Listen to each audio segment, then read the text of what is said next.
નમસ્કાર મિત્રો, હમણાં જ રેવન્યુ તલાટી મંત્રીની પરીક્ષા લેવાની. તેમાં એક ગણિતનો પ્રશ્ન હતો કે તમામ 2 અંકની બેકી સંખ્યાઓનો મધ્યક કેટલો થાય.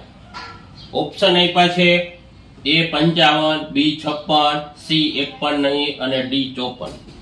તો ચાલો મિત્રો, આપણે મધ્યક, મધ્યસ્થ અને બહુલક એના દાખલા આપણે પ્રકરણમાં આવે છે. એમાંથી એક આ દાખલો છે, તમામ 2 અંકની બેકી સંખ્યાઓનો મધ્યક કેટલો થાય. તો સૌપ્રથમ આપણે નક્કી કરવું પડે કે બેકી સંખ્યા કઈ કઈ છે.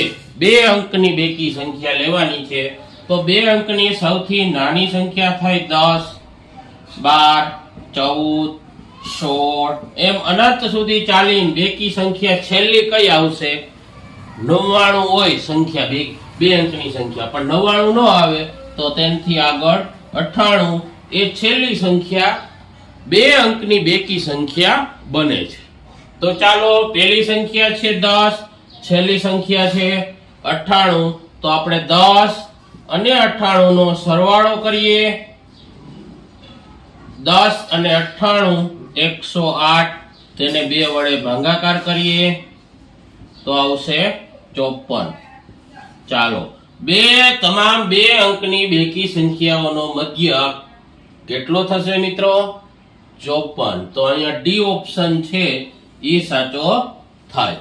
54 આવે.